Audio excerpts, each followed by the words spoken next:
दर्शक बंधु सासु बहुरे कली आसंतु जानिबा यार कारण कौन एवं कौन रही यार निराकरण। दर्शक बंधु सासु बहु एमान भितर समाज देखा जाए जो अनेक व्यक्ति मानक घरे सासु बहुरे सब बेले टिके मनोमालिन्य बा अप्रीतिकर घटना मान आम शुणा पाई था। कौन है ना सासु बहुरे कली हो जाए झगड़ा हो जाए घरे गोटे अशांतिकर परिवेश सृष्टि हो जाए। यार कारण हूँ तो एमती हो पारे जे सासुटीए जिते बड़े नुआ करी विवाह करी आसी सी जो अनुशासन भितर तांको सासुंको ठारू सी जो अनुशासन भितर चली आसी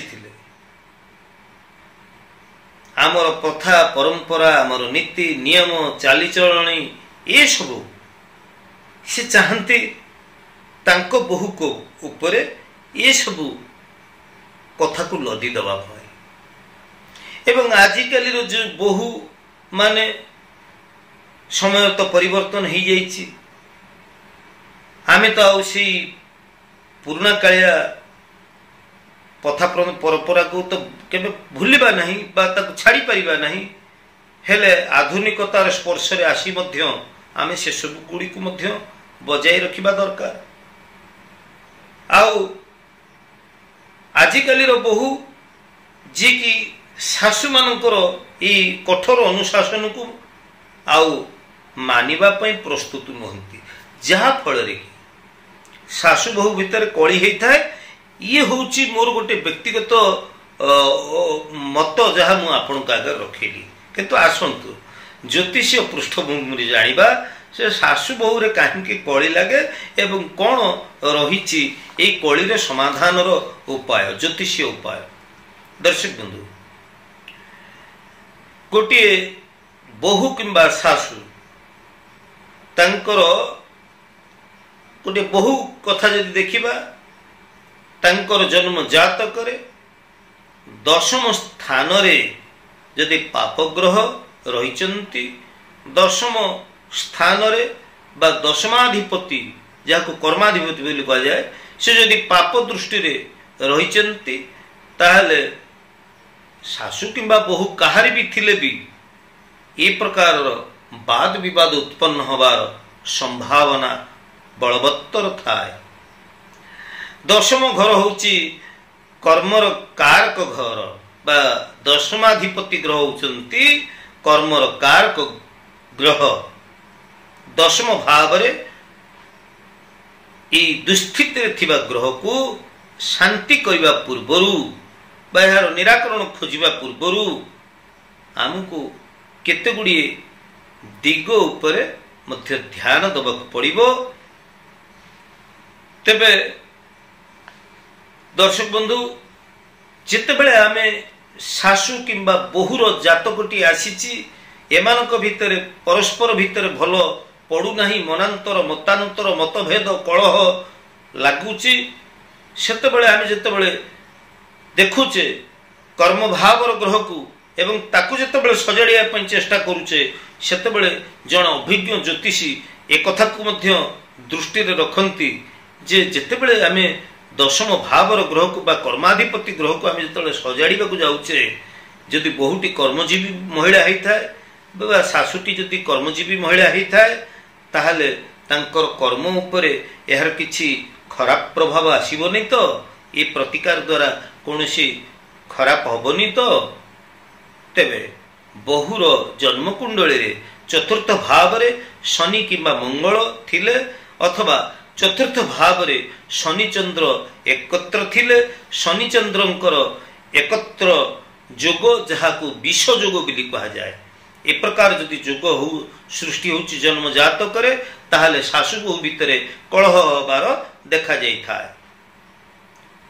तेबे ज्योतिषीय कथा को जदि आमे आहुरी आलोचना करवा आलोचना बहुत व्यापक हम मु ए दिग को जाऊनी खूब संक्षिप्त आपन को कहली कौन पाई सासु बहु रे कली झगड़ा लगी थाए आसंतु यार उपाय को जानिबा। बहु गुरुवार दिन किंबा रविवार दिन टिके गुड़ टिके लुण एवं गहम टिके दुईटी तंबा पैसा याकू गोटे लाल वस्त्र रे बा कपड़ा रे समस्त को एकत्र रखी गोटे पुटुळीटिए तैयारी करिवे। उपाय नंबर 1 जदि सासु बहु रे पड़ू नहीं सब बळे मनांतर मतांतर घटुची कौन आपण उपाय करिवे बहु जीए से कौन करिवे ना गुरुवार हेतिबो किंबा रविवार हेतिबो ए दिन गुड़ टिके लुण टिके टिके गहम दुईटी तंबा पैसा यह को लाल कपड़ा रे बांधी दे निजर बेडरूम रे बहु तार निजर बेडरूम रे साइती रखिबे। केउंटी साइती रखिबे ना बेडरूम रो उत्तर पश्चिम कोण रे अर्थात वायु कोण रे यह को साइती रखिबे। द्वितीय उपायटी जदि आमे जन्म जातक को विश्लेषण करिछे जानिछे जे चतुर्थ भाव उपरे जदि शनि चंद्र एकाठी रहिचंती 4 नंबर घरे ताले प्रकार क्षेत्र रे विषयोग सृष्टि होउची। आपण देखि सुनिथिबे लघु नड़िया छोट नड़िया जहा आपणकर बनौषधि दुकान मानकरे बा आपणकर पूजा दुकान मानकरे उपलब्ध हुए ए लघु नड़िया को आनी निज उच्चतार गोटे लाल सूता को आनी से लघु नड़िया रे भल भाव से सूता को गुड़े यह को पूजा घरे लघु नड़ियाटी को स्थापन करी 9 दिन पर्यंत धूप टिके देई शिव पार्वती को निजर दुख समस्या जणैबे एवं 9 दिन पर लघु नड़ियाटी को नेकरी कौनसी जलाशय रे भसाई देबे। तृतीय नंबर उपाय जदि जेकोसी लोक हुंतु कि आपण जदि अनभिज्ञ जे आपण जातक आपणकर जानती नहीं चतुर्थ भाव कौन सेठी आमर जदि शनि चंद्र बसुचंती विषयोग सृष्टि होउची सासु बहु रे पडुनी ये सब कथा जदि आपण बुझी न पारुचंती ताहले सबुठार भल उपायटी होउची दरकार नहीं आपणकर जातक पत्र जानिबा तबे एपरि क्षेत्र रे आपण कोन करिवे आपणकर जेकोसी भाव रे जेकोसी ग्रह रहीकरी सासु बहु रे अशांति सृष्टि करूथांतु ना कहीं आपण घर सम्मुख रे गोटे रुद्राक्ष गणेश रुद्राक्ष ना होची गणपति रुद्राक्ष बा गणेश रुद्राक्ष ए गणपति रुद्राक्ष टी को गोटे लाल कपड़ा रे बांधी यह को आपणकर गृहर प्रवेश पथ उपरे आपण यह को लाल कपड़ा रे बांधी दियंतु एवं आपणकर घर सम्मुख रे आपणकर एंट्रांस उपरे गोटे लाल रंगर छोट पताकाटिए लगे दियंतु।